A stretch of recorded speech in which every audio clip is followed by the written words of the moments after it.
ये प्रश्न है कि हमें भगवान का कौन सा नाम जपना चाहिए जिससे भगवान ज्यादा प्रसन्न हो जाएं। हाँ, क्या करोगी ज्यादा प्रसन्न करके? जैसे राधे राधे बोलें या राधा राधा बोलें या जय श्री राम बोलें या श्रीमन नारायण बोलें। राधे राधे बोलते हैं तो ये लगता है कि कहीं श्री राम नाराज ना हो जाए। श्री राम बोलते हैं तो कहीं ऐसा लगता है कि कृष्ण कन्हैया नाराज ना हो जाए। अब करें तो करें क्या, हमें तो सारे भगवान के नाम भी नहीं पता। सर आप ही बताइए हम क्या करें। गीता जी अध्याय नंबर 17 के श्लोक 23 में ओम तत्सत तीनों भगवानों के मंत्र हैं, सर्वपुरुष, अक्षर पुरुष और परम अक्षर पुरुष के। सर्वब्रह्म, अक्षर ब्रह्म और परम अक्षर ब्रह्म।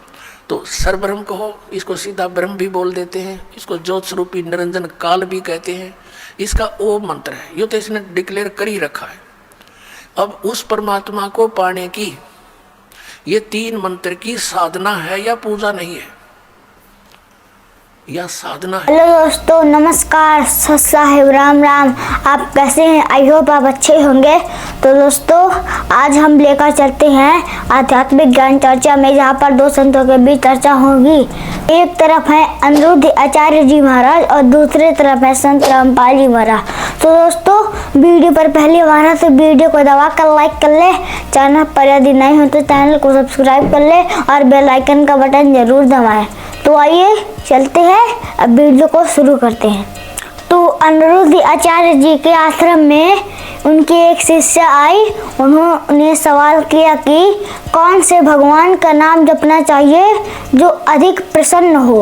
और उसने कहा कि श्री कृष्ण बोले या फिर राधे राधे बोले या फिर जय श्री राम बोले या फिर श्रीमन नारायण बोले। और उसने कहा कि राधे राधे बोले, श्री राम ना नाराज हो जाए, श्री राम बोले तो कृष्ण कन्हैया ना नाराज हो जाए। करें तो करें क्या?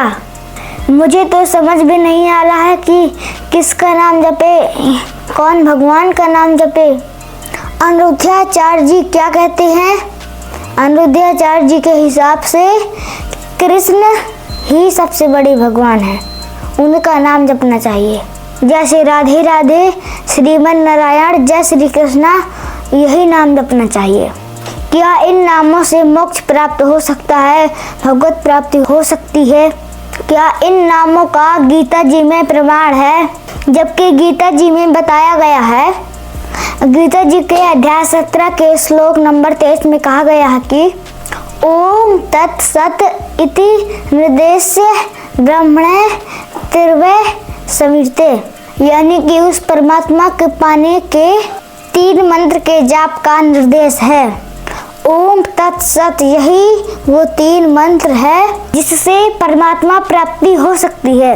और ये मंत्र पूर्ण गुरु तत्वदर्शी संत ही दे सकते हैं, जिसके बारे में श्रीमद् भगवद गीता के अध्याय 4 के श्लोक 34 में कहा गया है कि उस तत्वदर्शी संत की खोज कर। तो दोस्तों, आइए देखते हैं सबसे पहले ये वीडियो।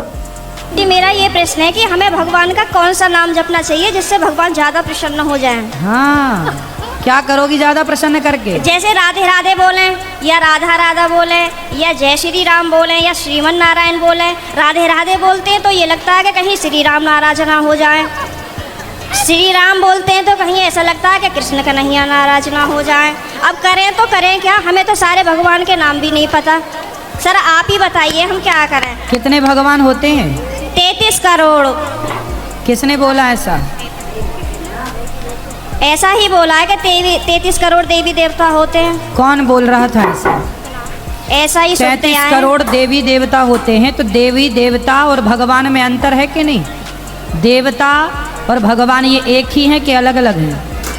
आप बताओ गुरुजी, हमें जानकारी नहीं है। देवता अलग होते हैं, देवताओं के राजा इंद्र हैं जी। देवता अलग हैं और भगवान अलग हैं। देवता 33 कोटि होते हैं, मीन्स 33 प्रकार के कह सकते हो या करोड़ कह सकते हो, लेकिन भगवान एक होते हैं। भगवान कितने होते हैं? एक। अच्छा ये बताओ, आप एक ही हो ना? जी। आपके पिताजी आपको क्या कहते हैं? बेटी। और भाई? बहन। शादी हो गई? हाँ जी। पति क्या बोलते हैं? पति तो गाली दे के ही बोलते हैं। क्या गाली दे के बोलते हैं? वो तो ऐसे ही बोलते हैं, बस अब गाली मैं दे नहीं सकती ना सबके सामने। तो गाली के आगे क्या बोलते हैं आपको? प्रिय बोलते हैं, पत्नी बोलते हैं, क्या बोलते हैं? कुछ नहीं सर, डायरेक्ट। ठीक है, तो आप शिकायत बहुत करती हो ना, इसलिए गाली देते हैं। अच्छा ये बताओ, आपका बेटा है? मेरे 2 बेटे हैं। क्या बोलते हैं वो आपको? मम्मी। माँ बोलते हैं ना? हाँ जी। अब आप एक हो ना, लेकिन जी। आपके पिता आपको बेटी बोलते हैं, भाई बहन बोलता है, पति पत्नी कहता है और बेटा माँ कहता है। आप एक ही हो ना? हाँ जी। लेकिन 4 रूप हो गए कि नहीं आपके? हाँ जी। पिता के लिए आप बेटी हो गई, भाई के लिए बहन हो गई, पति के लिए पत्नी हो गई और बेटे के लिए माँ हो गई, लेकिन आप एक हैं। लेकिन देखने वाले 4 हैं, इसलिए आपके रूप और नाम 4 हो गए। उसी तरह ईश्वर एक है, एको ब्रह्म द्वितीयो नास्ति, पर उस एक भगवान को देखने वाले भक्त अनेक हैं। तो कोई उन्हें राम कह के बुलाता है, कोई कृष्ण कह के बुलाता है, कोई शिव कहता है, कोई नारायण धन्यवाद कहता है। गुरुजी, धन्यवाद। तो ईश्वर एक है, चाहे राम कहो, कृष्ण कहो, नारायण कहो, एक ही तत्व है। अनेक नाम हैं उनके, अनेक रूप, रूपाय विष्णवे प्रभु विष्णवे। आपके कितने नाम हैं? एक। कौन सा? मेरा नाम है शालिनी शर्मा। तो आपके पिताजी क्या कहते, किस नाम से बुलाते हैं? शालू। शालू। 2 नाम हो गए ना, शालिनी और शालू। हाँ और जी। माँ क्या कहती है? माँ तो शालू ही कहते हैं, घर पे डॉक्यूमेंट्स वगैरह में शालिनी शर्मा चलता है। और स्कूल में? शालिनी। और पति क्या नाम से बुलाते हैं? सर अभी तो बताया था, आप तो बड़ी जल्दी भूल गए। तो आप भी कहाँ याद रख पा रही हो? भगवान 33 करोड़ नहीं होते, एक होते हैं। पता बस चली कल से आने भी नहीं देंगे। बस एक बात याद रखो कि भगवान एक थे, एक हैं, सदा एक रहेंगे। तो दोस्तों अभी आपने देखे अनिरुद्धाचार्य जी के विचार, तो अब आइए देखते हैं संत रामपाल जी महाराज जी के विचार।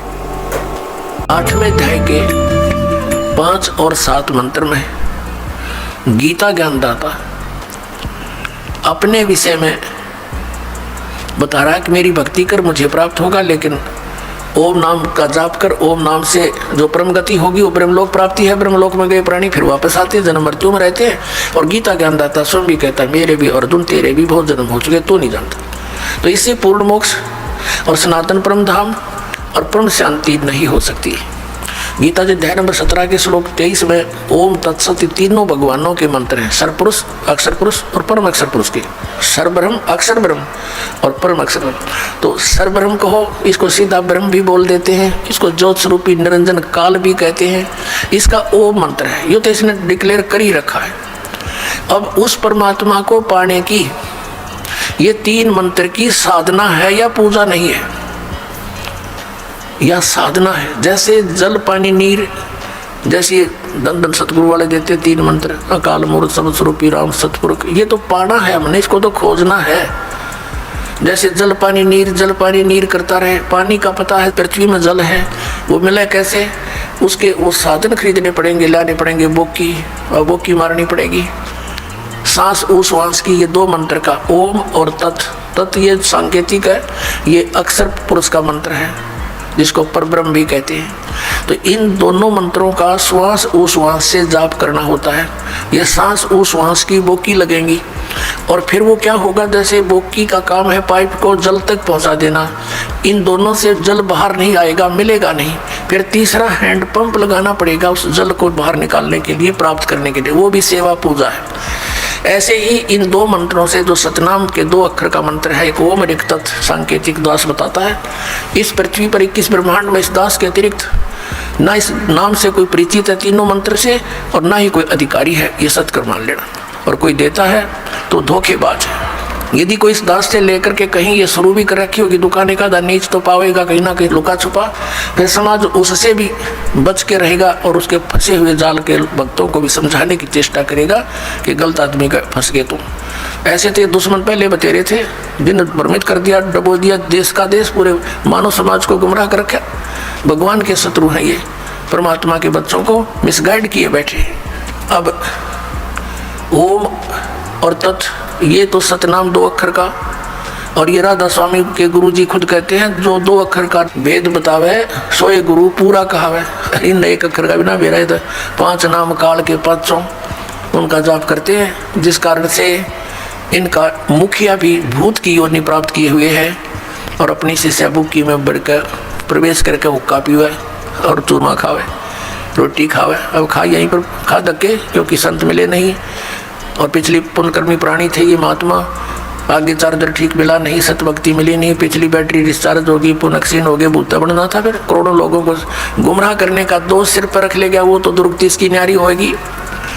ये सत्कर्माना पुण्यात्मा दास का कोई उससे भाई बंटवारा ना, कोई किसी चीज़ का हिस्से में साझा नहीं कि उसको उनको कोई झूठ बोल कर जनता को अपने पीछे लगा कर उनका कोई हिस्सा लेता हूँ, नहीं। परमात्मा ने इस दास को वो ज्ञान दे दिया जो किसी के पास नहीं। इसके बिना जीव का कल्याण कति नहीं। परमात्मा के बच्चे अपना जीवन नाश कर रहे हैं। मुझे बहुत रोना आता कई बार बैठ करके, कौन सी साइड से समझाऊं भगवान। आप पर दया करिए अपने बच्चों को। आपने ये शुरुआत की है तो इसको पार भी लगाना परमात्मा, हम जीवों के बस का नहीं है इतने बड़े मिशन को सफल करना, आप ही दया करियो। तो पुण्यात्मा जो प्रसंग चल रहा है कि जैसे हैंडपंप लगाया, बोकी पहुंच गई, पाइप भी नीचे चली गई, बोकी का काम हो गया पूरा। अब पाइप जो है उसके ऊपर एक हैंडपंप लगाना पड़ेगा। अब वो हैंडपंप को भी फिर उसकी पूजा है, उसका सिमरण करना है, वो सारनाम है, ये सतनाम है 2 अक्षर का, एक ओम और तत्, और सत जो है ये सांकेतिक है, ये सारनाम है। तो ये पूरे प्रोसीजर का सिमरण करने से पूरा सिस्टम जब सिमरण लगेगा तो पूरे सिस्टम से पानी बाहर आएगा। तो हम पूजा नहीं करते, ये पूजा तो हम जल की करते हैं, हैंडपंप लगाए हैं, जल की पूजा कर रहे हैं। उस वस्तु को प्राप्ति के लिए जो भी हम साधन अपना रहे हैं वो तो साधन है। तो ऐसे ये साधना है उस परम अक्षर ब्रह्म के पाने की। ओम तत्सत इति निर्देश ब्रह्मण है तिर्विधय समर्थ है, उस सच्चिदानंद घन ब्रह्म के सिमरण की, उसको प्राप्ति करने की ये 3 मंत्र का निर्देश है। तो अब गीता जी अध्याय नंबर 8 के श्लोक नंबर 7-5 के अंदर तो वो अपने विषय में कहता है मेरी भक्ति कर मुझे प्राप्त होगा, लेकिन जन्म मृत्यु तेरी भी रहेगी मेरी भी रहेगी।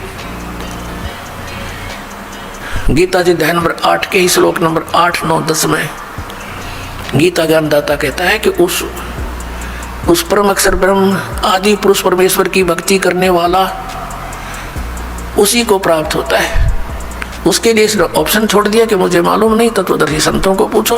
अब प्रसंग चल रहा है कि 7वें अध्याय के 29वें श्लोक में कहा है कि अर्जुन जब तुझे पूरा अध्यात्म ज्ञान हो जाएगा और तत्व ज्ञान से उस तत्वब्रह्म से परिचित हो जाएगा और सभी कर्मों से परिचित हो जाएगा, फिर वो प्राणी यहाँ की किसी वस्तु की डिमांड नहीं करता। तो पुण्यात्माओं ये कर्मों की जानकारी आपको दी जा रही है आज के सत्संग में। अब जैसे शंका जाती है कि एक तरफ तो विधान है परमात्मा का कि जैसे भी कर्म प्राणी करेगा उसका फल उसको अवश्य मिलेगा, दूसरी तरफ ये कहा जाता है गुरु बिन माला फेरते गुरु बिन देते दाने, गुरु बिन दोनों निष्फल हैं चाहे पूछो वेद पुराण। गुरु जी के बिना कोई दान पुण्य करते हैं वो व्यर्थ है, भक्ति भी करते हैं वो भी व्यर्थ है। दूसरी तरफ ये भी कहा गया भी जैसा कोई कर्म करेगा चाहे कैसा भी है वो भी उसको फल मिलेगा, बिल्कुल सत्य है। अब जैसे इन संतों ने मनमुखी जाप किए, किसी वेद के एक मंत्र को लेकर उसको सिद्ध करने के लिए सैकड़ों वर्ष बैठे रहे। अब परमात्मा की निमित्त किसी मंत्र को लेकर वेद के मंत्र का जाप रह कर करने से उसके अंदर सिद्धियां आ जाती हैं। सिंगल ओम नाम का जाप करने से भी सिद्धियां आ जाती हैं, क्योंकि कोई जड़ी है उसको एक अकेली जड़ी के खाने से कुछ अन्य लाभ है और उस जड़ी को अन्य जड़ियों के साथ मिलाकर प्रयोग करने से वो कुछ और ही एक्स्ट्रा लाभ देता है। तो ऐसे इन मंत्रों को जानना आप। और फिर इनकी विधि के अंतर होता है। जैसे एक भक्त इसी बात से चला गया यहाँ से छोड़ करके, पहले तो आपने 7 मंत्रों के प्रथम मंत्र में भी वही मंत्र दे रखे हैं, सतनाम दिया, उसी को उल्ट सुलट करके ये दे दिया, ये क्या मंत्र हुए। तो ये अज्ञानी व्यक्ति जब तक ज्ञान समझ में नहीं आता वो नाम भी लेकर भी अपना जीवन व्यर्थ कर जाते हैं। तो दोस्तों अभी आपने सुने संत रामपाल जी महाराज जी के विचार। तो दोस्तों शास्त्र अनुकूल भक्ति करें और संत रामपाल जी महाराज जी के ज्ञान को समझें, जिससे देवता नाराज नहीं होंगे। उनके द्वारा बताए गए भक्ति विधि से कोई भी देवता नाराज नहीं होएगा और सभी भगवान प्रसन्न होंगे और आपका मोक्ष भी हो जाएगा। अनिरुद्धाचार्य जैसे कोई भी नकली धर्म गुरुओं के पास जाने से कोई लाभ नहीं मिलेगा, क्योंकि ये शास्त्र विरुद्ध साधना करते हैं और करवाते हैं। संत रामपाल जी महाराज जी के ज्ञान को समझे और सद्भक्ति करके अपना मोक्ष प्राप्त करे। तो दोस्तों, कैसी लगी वीडियो आप कमेंट बॉक्स में जरूर देना और ज़्यादा से ज़्यादा शेयर करना। तो आज के वीडियो में इतना ही, मिलते हैं किसी नेक्स्ट वीडियो में, तब तक के लिए जय हिंद, जय भारत।